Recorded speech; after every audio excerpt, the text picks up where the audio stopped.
All right, so everybody, this is the HuMed at FWMD guest artist series. And today we have Dr. Emily Silverman visiting with us. Huge fan. She is an internal medicine physician at UCSF and the founder of the podcast, The Nocturnists. We're going to talk to her today, largely focused around the Shame in Medicine series, but I'm familiar with the whole sort of span, and those are all fair game, I would say. Is that fair game, Dr. Yeah. Silverman? Excellent. All right, so first off, I would love to just pass it over to you and ask you to tell us a little bit about who you are, how you came to medicine, and then what was it that inspired you to create this podcast? Yeah, thank you. Thank you so much for having me. It's wonderful to be here. So what brought me to medicine? I was one of those little kids who always knew. I know that's not the case for all of us, but some of us just have this thing where they always knew since childhood that they wanted to go into medicine. And so I was one of those, and happily running around the playground talking about how I wanted to be a doctor, and did end up going to medical school, and then did end up coming out to UCSF for my residency in internal medicine. And it was during that period of time where I really started to struggle. And I think what I was realizing was that medicine wasn't what I thought it would be. This dream that I had had since the playground, I was just really unhappy. And I think there were a few different reasons for that. I think one was I just felt really disconnected from my creativity, which is something that I hear pretty commonly among people going through the medical track, is this trend of sort of losing touch with, whether it's writing or reading or music or creative outlets of any kind. So I was having that. And then the other piece was, I didn't realize it, but medicine was changing. Growing up, I loved my pediatrician. I thought she was so great, and she knew everything, and she was such a good doctor. And here I was, like, sitting in front of a computer for, I would say, over 50% of the day, not really actually engaging with my patients face to face as much as I anticipated I would be as a physician. And finding that the profession had me, like, reducing people to, like, body parts or problems on a problem list, and that I was losing the context of, like, who is this person and what is their story. And so that caused me to question the profession as well. And so I was having a lot of these existential thoughts and realized that my peers around me were going through the same thing. And then I realized that even further, this was actually a national thing, that, some people call it physician burnout, some people call it moral injury. There's all different labels. And but the bottom line is that, the healthcare workforce was kind of in crisis, actually. And so I wanted to create a container where we could speak, where we could put our voices, where we could put our perspective, our histories, our narratives, because while there were amazing medical literary journals out there where you could submit writing, I didn't see, a podcast necessarily, or a live show where people were coming together to talk about these things. And to me, that felt like a gap that really wanted to be filled. And I was right, because we started doing these shows in San Francisco, and they just got bigger and bigger and bigger, and the audiences kept coming and coming and coming. And I think that's less a testament to me and more a testament to where healthcare was at and just the need that existed in this community. And so that was the birth of the Nocturnists. I think I answered all your questions. Yeah, and inspired a lot more. So I'm going to try to not sort of beat you down with too many questions too fast. But there's so much there. You can take it. Nice. The first is, I think, story. You made this statement that I was sort of losing the story of who I am, as I was going through this journey. And I think story is what seems to anchor so much of this together. when did it occur to you that's what this is, and that's what has the potential to respond to this sort of community diagnosis that I've stumbled upon, that of burnout or moral distress, moral injury? When did you consciously say story is a potential treatment? Yeah, that's such a great question. And I don't think there was a particular like moment or epiphany where I was like standing on a cliff and suddenly I realized, but it was more of an incremental way of discovering the power of story. I think at the beginning, it started with recognizing the differences between story and data. Both are incredibly important and they reinforce each other, but there's just something about story that there's actually science to back up the way that it's processed in the brain. It's through a different pathway than data. It really shortcuts right into your emotions in a way that data does not. And so because of that reason, story is an incredibly powerful tool that can be wielded for good or for bad, depending on who it is telling the story. And we've all seen, examples of both in the last few years. So that was one realization of the power of story. But then there were a couple deeper realizations. I think one came after I interviewed this woman, Danielle Spencer, who directs Columbia's narrative medicine program. Some of you may know about this program. So she's a really interesting person. She's not a clinician. I think she has a PhD, but she used to work with David Byrne of the Talking Heads. So she comes more from like a wacky arts background and is so smart, incredibly smart, like next level smart. And she wrote this book called Metanosis.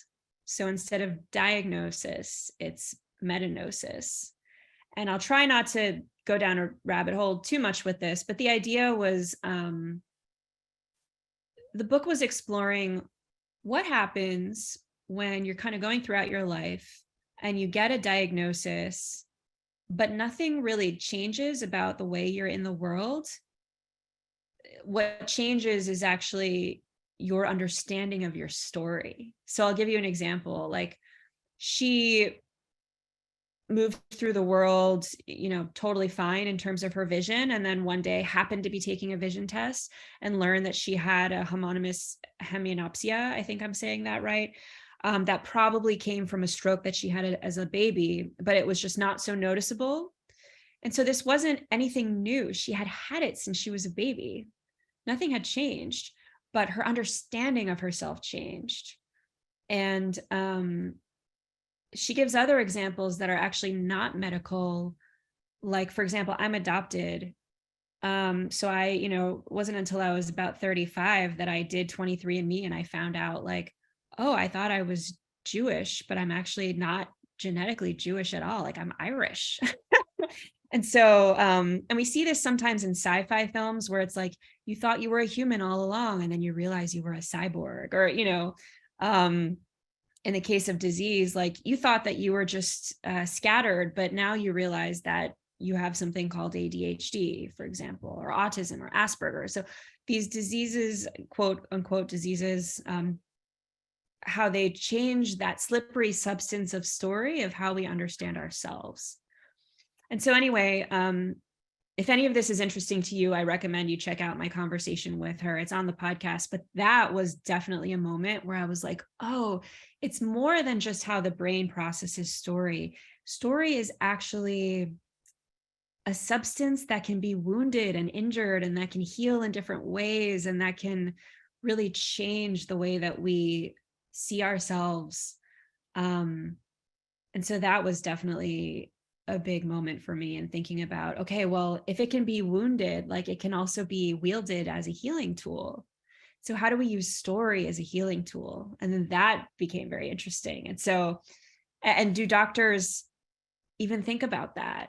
We have pills and potions and procedures and surgeries that we use to heal people, but what about the relationship? And is there anything intrinsically healing about that relationship and the way that we kind of help people frame themselves as the hero of their own journey and the healing potential there. So that's all a very long-winded way of saying that story ended up having a lot more power than I even thought when I first set out doing this work. So I want to say a couple things, and then I'm going to pass it over to Peter to ask you another question. But the story, I'm an actor.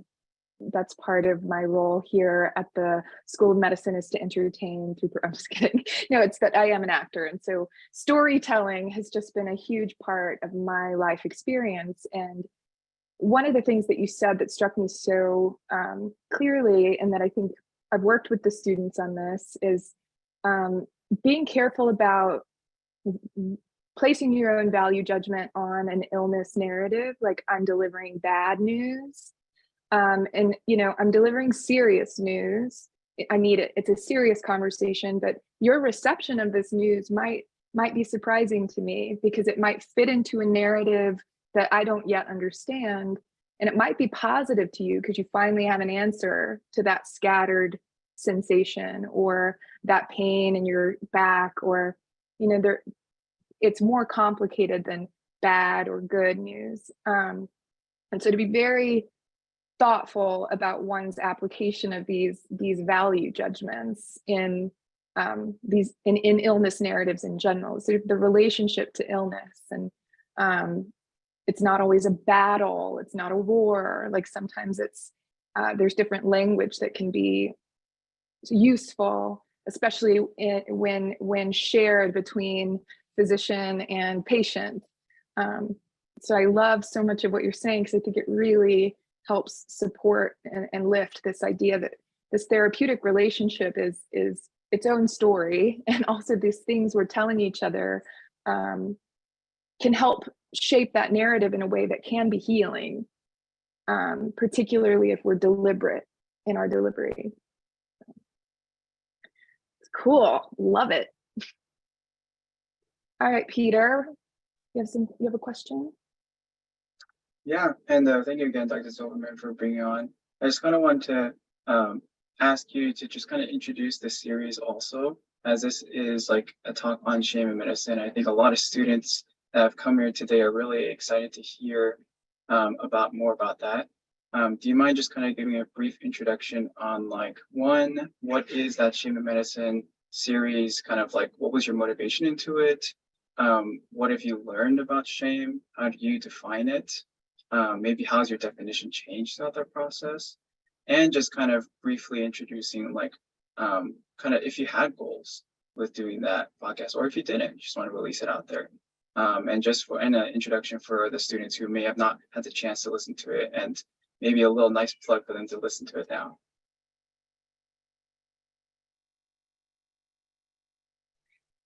Thank you. Yeah, those are all great questions. And the Shame in Medicine series is definitely some of the work that I'm most proud of.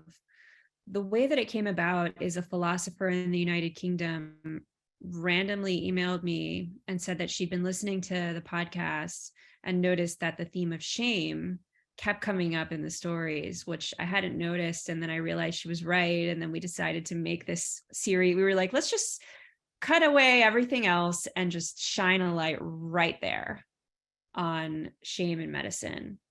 And she really helped educate me about the emotion of shame, what it is and how it works. And I could go on about that, but I think one thing that's really interesting about the emotion is that it's a self-conscious emotion, which means that part of the emotion is that you have to see yourself through the eyes of another. And that could be another individual or another group or another culture or your parents or your community or, whatever, your boss, your residency, anything, your medical school. But unlike emotions like happiness or sadness or anger, you have to see yourself through this other being for the emotion to blossom. This is true of other emotions like guilt and pride as well. But for shame, it's really important. And Luna, the philosopher, said that that's what got her interested in shame in the first place is the way that it bridges the individual and the culture or the collective or the society. Because she really came at this work through the lens of like understanding cultural norms and things like that. And that is all rolled into the emotion of shame. And the other thing that's interesting, she said, is that if you want to understand a culture, and that could be any culture, it could be medical culture, it could be American culture, it could be, you know, the culture of a family, that you look for the shame, because the shame will tell you where the boundaries are of that culture. Because once you step outside that boundary, it's like, boom, you get the shame signal. And it's like, oh, come back in. And so if you kind of find, it's almost like you're feeling around for where those borders are. And so shame can be really useful in that way. And then you asked about, well, what were the goals of this project? And we did have goals. We didn't want them to be over ambitious. So we definitely didn't want to come away claiming to have the answers, because we don't even really understand the problem yet. So it would be presumptuous to pretend that we have all the answers. I think really this project was more what I was saying, was using shame to even kind of grasp the problem. And so our hypothesis was that shame is ubiquitous in medical culture and that it's everywhere. And we did get a couple of hundred shame stories touching on so many different themes. And I can talk later about the different themes that came up. But it did, I think, give a preliminary idea of like, okay, where are the boundaries of medical culture? So that was one of our goals, was to use the lens of shame to examine medical culture. What is it? A couple of other goals that we had were we wanted, again, the Nocturnist mission to create a container or a space where people could put their stories and their experiences, to be able to do that, not just for themselves, but to do it communally. And what's interesting about shame is the act of talking about it itself is an intervention. Which is kind of weird to get your mind around. But as it turns out, there's science to show that shame really thrives in the darkness and the secrecy. It's really corrosive and it multiplies and it kind of eats away at us. But if you throw sunlight on it, it disinfects and it's just a weaker force when it's talked about. And so we wanted to give people that forum and just recognize that that alone is an intervention. It's not the cure-all, end-all, be-all of the problems that ail medicine, but it's a start. And then the other goal that we had is we wanted to offer people this shared vocabulary to recognize within themselves when they're having a shame response. Because I remember countless times in my medical training where it was like, I feel funny, my cheeks are flushing, like I feel like I want to disappear. What is happening? And it can actually be really helpful to be able to have that label to say like, that was an acute shame experience. And then once we recognize that, start thinking about ways that we can, metabolize that experience. We're never going to get rid of shame, and we shouldn't. And we can't. But how do we use those experiences as a springboard for learning and growth, as opposed to what it is now, which is, often it just festers and can lead to really negative outcomes like depression, anxiety, imposter syndrome, all of these issues that we have in medical culture. So those were some of our goals.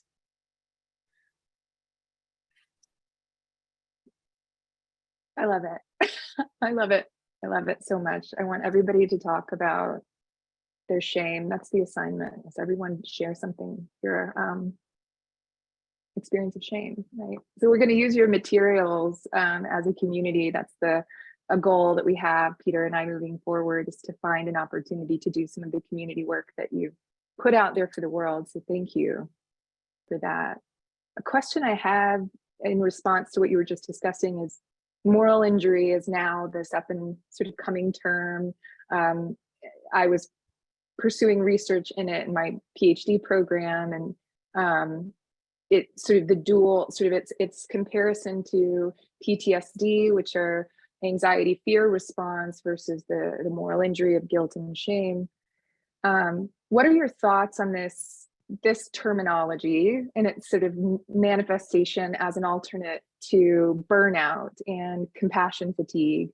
How do you react to that terminology and that model now, as you experience this podcast and as a physician? That's such a great question, because language is powerful. I just said, that being able to assign a label to your experience like shame can be really empowering.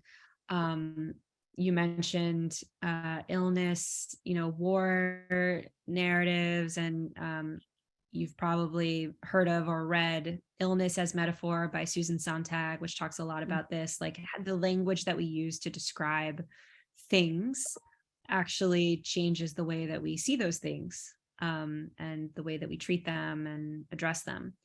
So I think language is important, and it is interesting that there's been kind of this menu of labels to use to describe like the soup that is the physician experience. There's anxiety, there's depression, there's compassion fatigue, there's imposter syndrome, there's the distress that people incur when they've made a medical error. There's the stress that people incur when they've been sued. That's called litigation stress syndrome. There's burnout, which has a certain definition, and now this idea of moral injury. And I think these are all circles on a Venn diagram that can overlap or not overlap. You can be burned out and depressed. You can be depressed and not burned out. You can be burned out and not depressed. And so it's very complicated. I like the term moral injury because I think one piece that gets left out in this conversation is just the system that we're operating in, and thinking about thinking about how I see the snaps in the audience.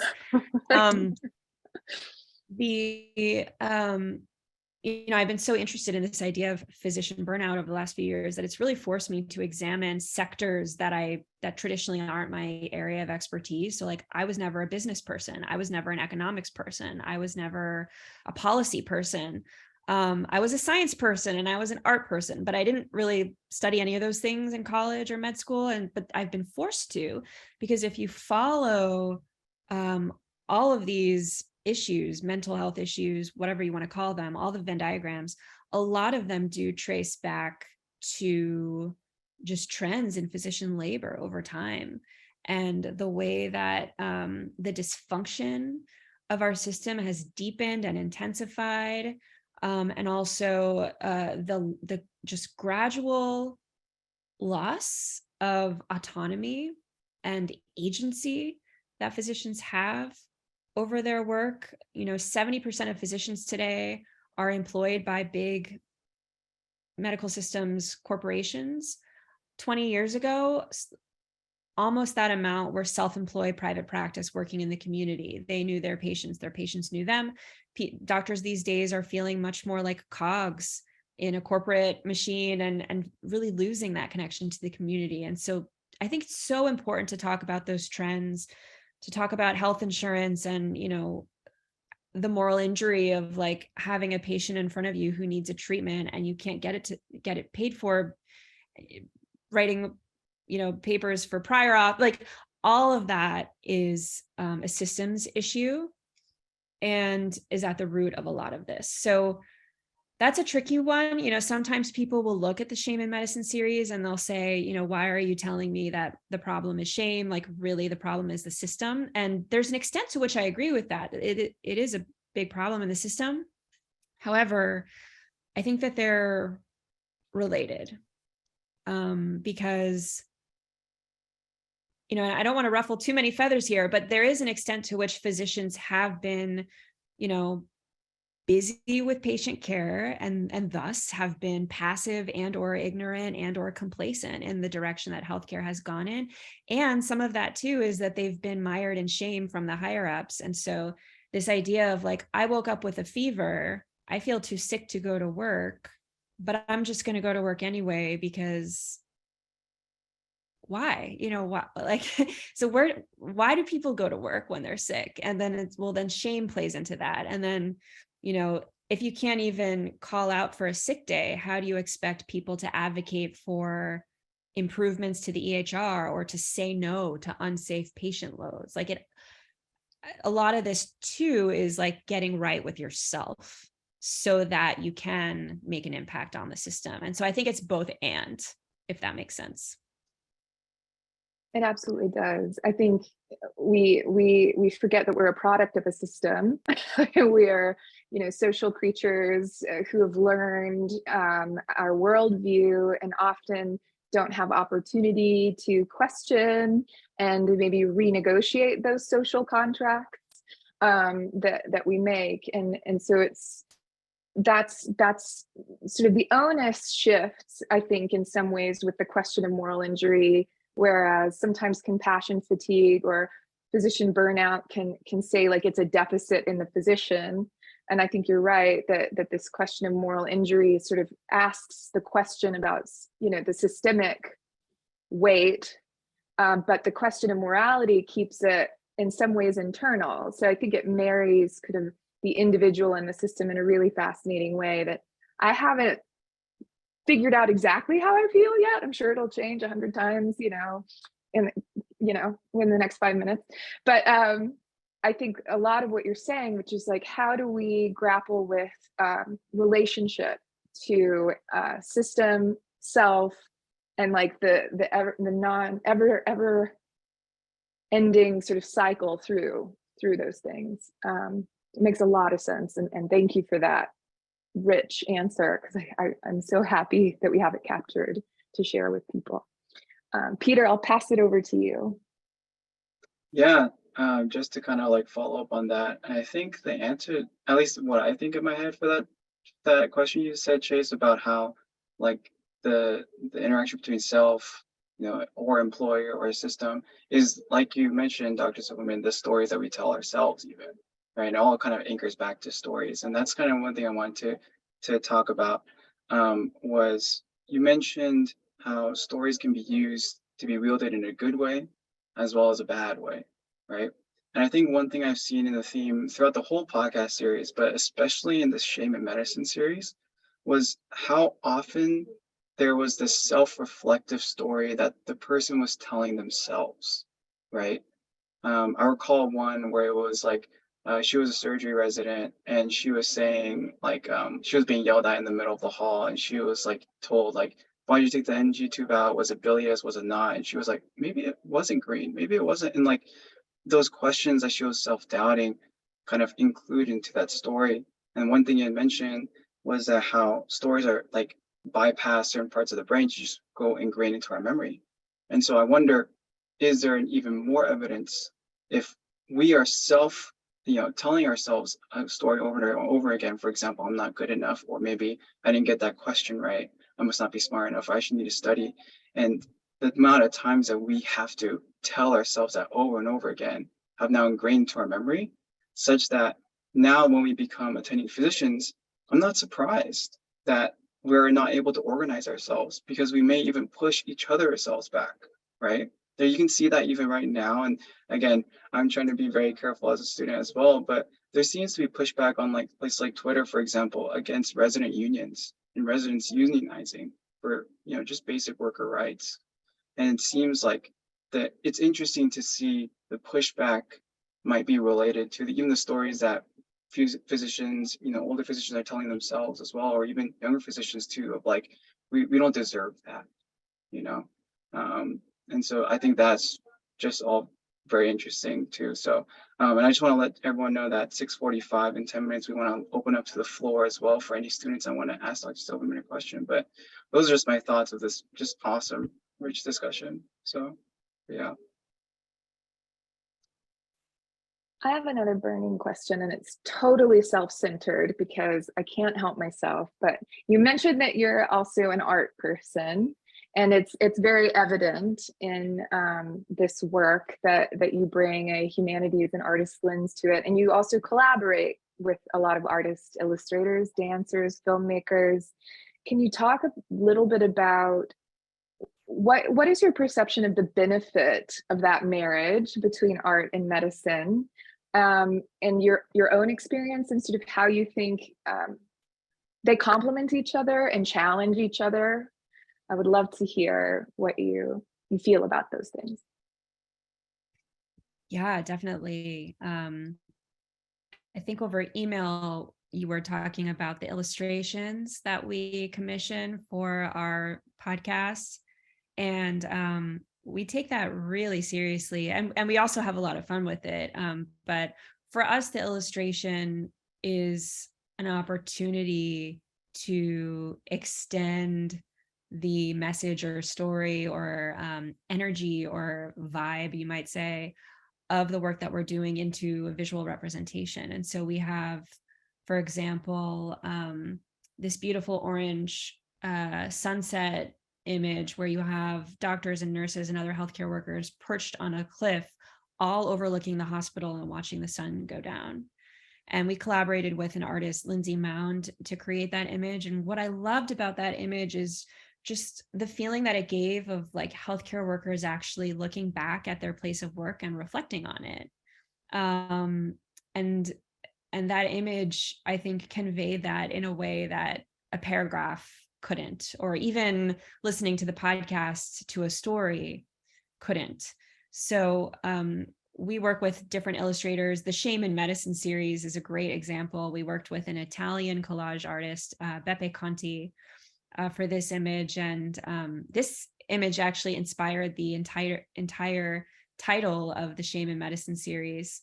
We called it Shame in Medicine, The Lost Forest. And the reason that we called it The Lost Forest, and you'll see it's about to pop up here, is Beppe's interpretation of shame was clinicians lost in a forest with all of this vegetation and animals, and there were eyeballs everywhere. So there was almost this disconcerting feeling that you were in the forest, but you were being watched, which I thought was such a great way to represent the emotional experience of what it's like to be inside shame. And so that's always been a really important part of our show. To the broader question of how can art and science inform each other and challenge each other, it's such a great question. We did a live show in October of last year on the theme of sleep and dreams. And we did it in collaboration with the UCSF Memory and Aging Center and with the San Francisco Conservatory of Music. And there were 3 elements to the show. There were stories, so people talking about their dream experiences. There was music. So they actually had some of the conservatory students created an original composition that was based on a real EEG recording of somebody going from awake to asleep. And then there was a scientific component. So they had like internationally renowned basic scientists giving these like super engaging PowerPoint talks about sleep and their research. And I think one thing I noticed about that evening is how the people clustering in the sciences seem to be extra interested in the way that the artists thought about sleep and dreams. And the people clustering in the arts seemed super interested in how the scientists thought about sleep and dreams. It was almost like the arty people who live in this abstract realm of like ideas and feelings and that kind of thing, they were almost like craving the concreteness of what is the EEG showing? What are these brain waves? Like, what are the different phases of sleep? How is the brain working as a neurobiological machine that generates imagery? You know, like really just sinking their teeth into the science and the objectivity of what the scientists had to offer. But then the scientists who live all day in the science and live all day in the data, just like, it was almost like getting into a warm hot tub or something, where it was like, oh, I don't have to think about evidence right now. I can just sit here and enjoy this piece of music and notice the way that I experience that internally. And it's like, what a relief. And so I do think that they challenge each other and each brings something that the other doesn't, and we need both. And I thought that show was such a great example of that. Oh my gosh, I want to be there so badly. It's like time warp. Arrive back in that space. Really cool. Thank you. And I'm sorry that the images were moving faster than I could sort of pause them for us, but I would be remiss, I think, not to mention that you also have a series about Black voices in healthcare, where it's Black History Month. It's an important time to bring focus to structural racism and its impact in healthcare and medicine, and to emphasize and highlight Black voices and voices of people of color. Can you talk a little bit about how that series came to be and what your experience was like with that series? Yeah, definitely. So right before the pandemic hit, we did a show for an audience of 700 at the Yerba Buena Center for the Arts in San Francisco. It was sort of like the pinnacle right before it all came crashing down. And one of the storytellers at that show, the theme for the night was transitions.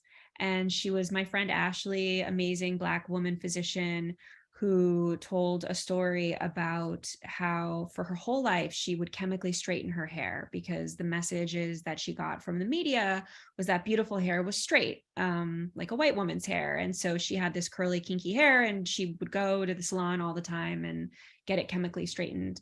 And then at some point throughout her career, she made the decision to stop chemically straightening her hair and to let her hair go natural. And so this was a bit of a coming of age metaphor of her like really finding her identity as a physician and her authenticity and kind of accepting herself for who she is and stepping into that excellence and things like that. So that story was really powerful and was definitely one of the most successful of the evening. And that was February. So then fast forward to June, I think it was, when George Floyd was killed. I immediately thought to myself, like, oh, I don't know how I can help this situation, but what I have is my platform, and that's the Nocturnists, and I'd like to offer my platform. I'm not sure how. So I called Ashley and I said, what do you think about doing a series focused on Black voices in healthcare? And she was super into it, and she ended up hosting the series. And then our friend, Kimberly Manning, who's fantastic, who's based at Emory, ended up producing the series. And we created this 10 episode series. Every week we picked a theme and put out a call and got submissions, and Kimberly and Ashley would sift through them and kind of pick what they liked, and we would make that into episodes. And I learned so much from that. I think one thing in particular that Kimberly really reinforced again and again is how important it was not just to focus on the negative experiences of racism that happen in the medical workplace, but also experiences of Black joy and Black family and Black birth and Black excellence. And also these really powerful moments where a Black provider, for example, will be taking care of a Black patient or a Black family, and just the connection there, and the pride that the family would sometimes express toward the Black provider, and that shared understanding. And so anyway, there was just a lot. Obviously the first episode was heavier because it was mostly framing people's reaction to George Floyd, but the subsequent episodes, I think, just went off in this really, really amazing direction. And that series is available for folks to listen to, and was a pleasure to work on. It's fantastic. Yeah, thank you for that. So we have a question in the chat that I'm gonna toss your way. And then if anyone else has questions, feel free to raise your hand or just speak. But this one is from Dr. Dees. I'm adding him because he's here with us. He's wonderful. He's our compassionate colonoscopist and one of our physician development coaches. He's phenomenal. He asks, is the shame primarily self-inflicted shame or shame placed upon an MD by others or the system, or both? And do you differentiate between the two? Which comes first, the chicken or the egg? It's such a great question, because the system and the culture is an epiphenomenon of us. We make the culture that we're in, but then we come into that culture which exists and impacts us. And so I think it's a symbiotic, maybe isn't the right word, but it's a process of co-creation. And the other thing I'll say about that is there is a little bit of a lag. So, for example, the culture that we're in today, more often than not, reflects the culture and values of the generation that came before us. And so change usually lags behind the change makers. That's how it works. And so a lot of what we see sometimes is older physicians who will say things like, we got to do it this way because that's how it was when I was in training. And there are definitely a lot of things about medicine's legacy that are fantastic, that we should treasure and preserve and uphold and carry forward. But I also think it's really important that we as a community look around and decide, like, okay, well, is there anything we don't want to carry forward? Is there any cycle here that we would like to break and maybe make something new, make something healthier, that's grounded in support, where people can be pushed just hard enough that they encounter their own greatness, but not so hard that it becomes an issue where they're being dehumanized and being forced to work through illness, for example, or having just like straight up labor rights violations. So, and that's a super interesting conversation to have, and I think one that we should be having as a profession. And it also varies by specialty. I'm sure the surgeons have a very different perspective on that than the family medicine doctors, who have a different perspective than the psychiatrists, and so maybe it's a little different depending on where you are in medicine. But I think the more that we discuss this as a group in a way that's open and not judgmental and collaborative, the better. So in short, I think we make the culture makes us. It's a dialogue, but it can also change.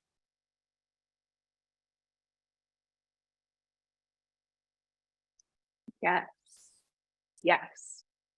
Tom, did you have anything else you wanted to ask or respond to that?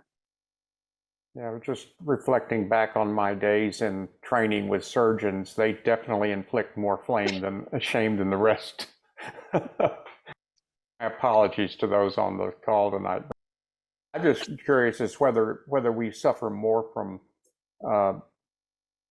putting the shame upon ourselves, a self-inflicted shame when an error is made or a judgment is wrong, that kind of thing, or whether the bigger problem is we're more concerned about others judging us in that setting and projecting shame upon us for that. So,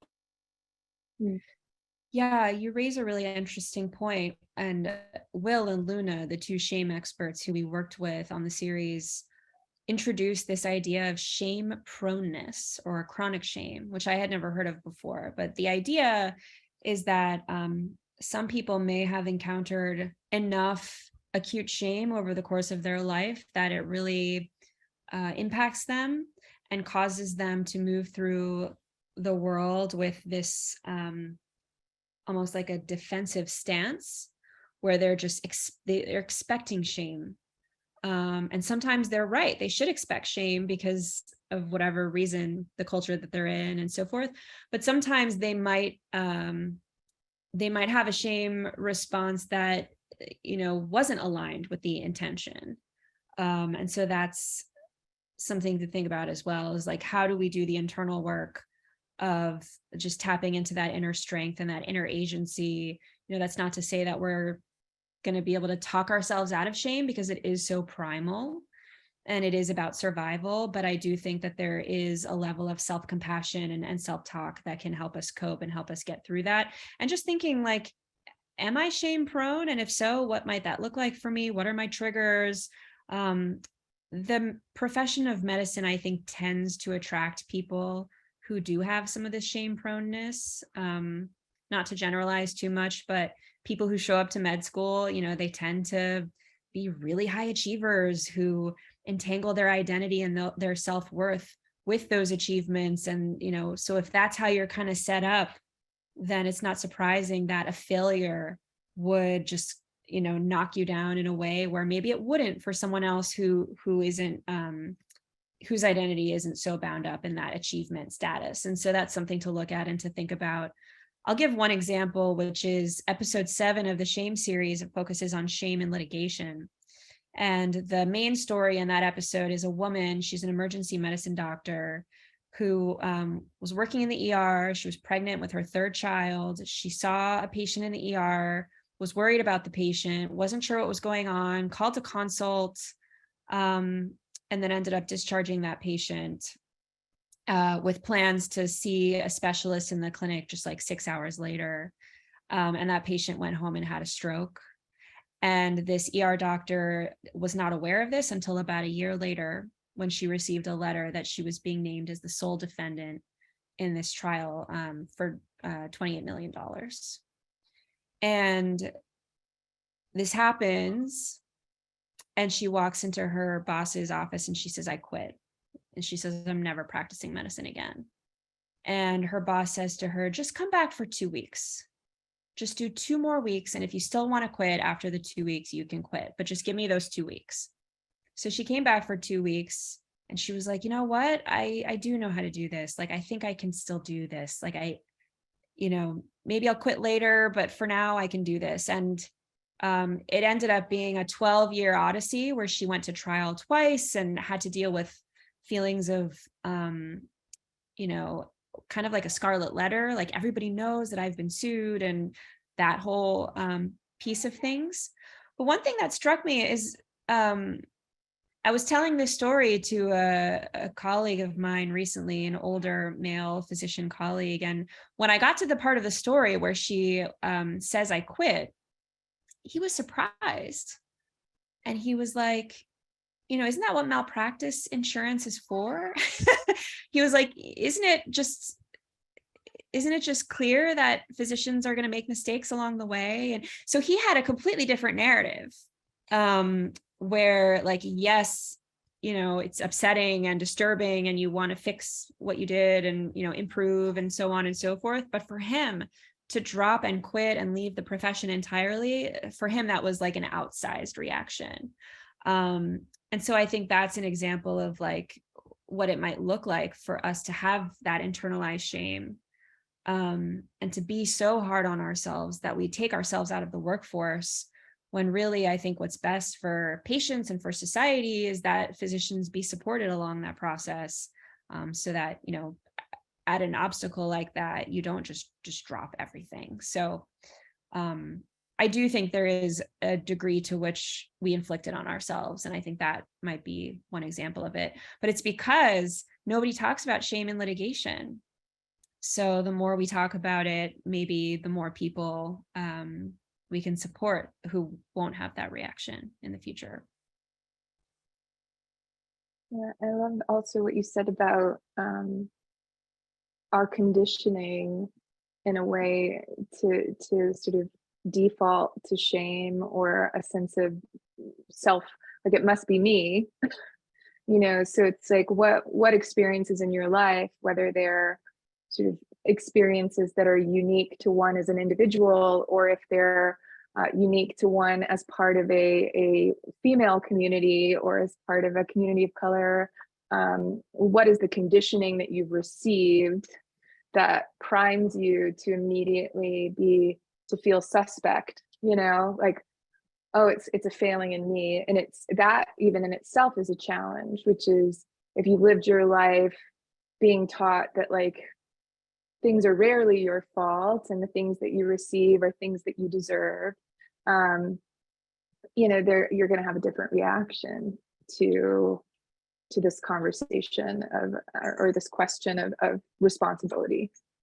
And that's a really interesting thing to hold when it comes to the shame response. I also love what you said about it. I mean, that it's a self-conscious emotion. Like I am conscious of having a self, which I think is one of the things I really love in the blend of art and medicine is, you know, as that exploration of what does it even mean to be conscious of one's own sort of world experience.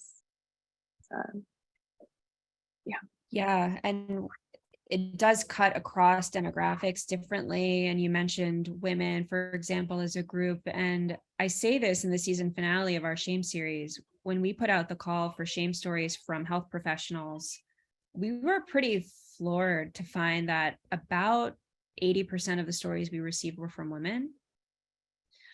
And I talked to Will a lot about this, him being, you know, a man in the shame space. And I said to him, okay, so do men just not have shame experiences, or is something else going on here? And he hypothesizes that talking about shame, admitting to shame itself is so shameful for men that it might inhibit their willingness to go ahead and submit a shame story. And so this topic of shame in men, for example, is so under researched and understudied. And, you know, we just don't know as much about what's going on for men, because we did end up putting a second call for stories specifically targeted to men. And so we got some more male voices from that, but it remains an area to look at, and is concerning. And Will said that in some ways, in his mind, men are actually a vulnerable population when it comes to shame and shame resilience and shame tolerance, which is not also to say that women don't have their own issues being shamed in the workplace. We have a whole story about a woman who was crouched behind an ECMO machine in a supply closet, pumping. She was a new mom, pumping because she felt so ashamed to be pumping out in public. So all sorts of different ways that this is experienced in our profession. And I hope that our documentary is just the tip of an iceberg of more to come. So there's time. Do any of you, Jonah, I see you. Yeah, so a question that I had been thinking about, thinking of kind of along the same lines of this priming for shame in medicine that happens or starts to happen long before becoming an attending. I'm wondering if you have any thoughts about how that priming might be seen, or how we maybe participate in it as medical students, particularly when we engage with kind of the stereotypical pre-med student, someone who wants to go into medicine, is striving to get in, applying, maybe not getting in, and trying to be the right thing to start this journey. And in my own experience, I've tried to reflect a lot on how I talk about medical school and things like that with prospective students or people that reach out for help or advice. So I'm wondering, from your perspective, if you see a similar trajectory start in people in undergrad. Yeah, so Will Bynum, Duke University shame researcher, he studies shame experiences in medical learners, and he started looking at residents. And then he said, oh, this all started in med school. Like, I need to look at med students. So then he started looking at med students, and then he was like, oh no, this starts before med school. So it all, I think, traces back to the beginning. And this question of like, what type of person does the profession draw is a really interesting one to me. You know, what types of shame proneness might it attract? And then how does the culture go ahead and reinforce that shame proneness? And, you know, obviously that's a diversity, different backgrounds and experiences, but I think it's something that nobody really talks about in med school. When I was a med student, it would have been so helpful if somebody gave a talk about, you know, we're all here, we're all great, but just so you know, medicine tends to attract people, you know, maybe who are like this or maybe who are like that. And this is just something to be conscious of. And this is something that might be, you know, triggered or reinforced as you move forward in the profession. And so just to be conscious of that, and here are some resources, that alone, I think just bare bones would have been really helpful for me. In our series, we break it into 2 parts. So the first part of the series is focused on everything we do to kind of get into the profession. So starting at life stories when we show up at the gates to med school, to testing and exams. That was actually an episode that we didn't expect. We put out the call for shame stories, and we were like, oh, maybe we'll have a story or 2 about testing. And the shame and learning episode, we got so many stories about MCAT, step 1, shelf exams, standardized tests, and just the suffering around these exams. And so we actually gave a whole episode just to that theme alone, which I think is particularly emblematic of the medical student experience, and got a lot of positive feedback from students about that, who they're like, oh, you articulated this thing that I've been thinking for so long, but I could never quite figure out how to put words to. So, and then of course, there's the shame and learning episode where we talk about how we wield shame as a teaching tool in the clinical environment. And is that ever effective, or is it more harmful than effective? And that's something that we explore there as well. So I'm not sure if I directly answered your question. I hope I did. And if not, feel free to ask again. Thank you. I think you did. Thanks. Thank you so much. We are at time, and I want to respect your time. So if there's anything else you'd like to say in closing, we'll sort of hand that over to you. Those of you who are here, we're going to stick around and continue this discussion after Dr. Silverman has left us. So I hope you all can stick around. But Dr. Silverman, is there any closing words you want to share with our community?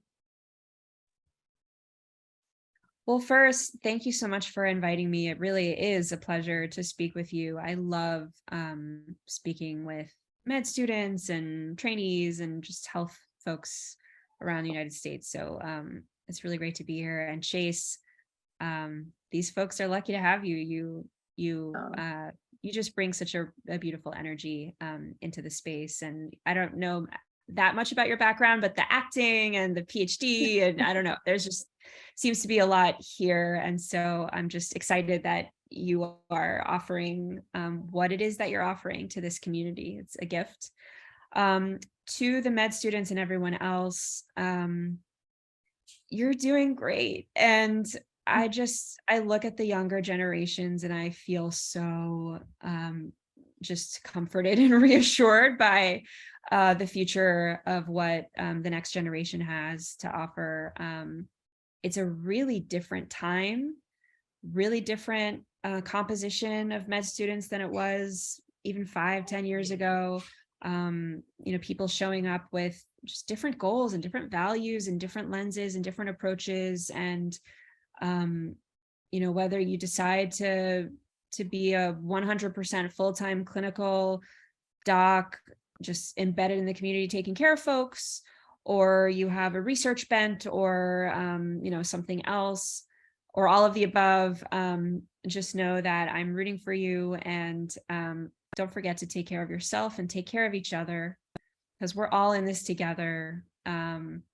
There's power in numbers. Peter, you mentioned something about unions, and I think that's a great example of how one person speaking up about something as simple as, work hours can easily get squashed. But then if you join up in numbers, suddenly you get a little bit of power. And the same thing can be said for joining your local medical society or your state medical society. I'm in California. We have the California Medical Association, and often we dismiss those organizations as being, out of touch. And, there's a lot of different narratives, especially around the AMA sometimes, that kind of get thrown around. But I think that's why it's even more important that we have the younger generations be a part of those groups and lift their voice, because we are the culture. And so it's so important that we be active and engaged and be in the room where it happens and make change. So again, just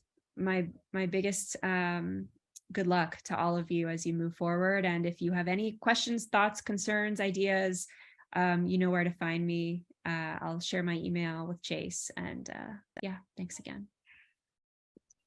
Thank you so much. Thank you so much. With claps and snaps.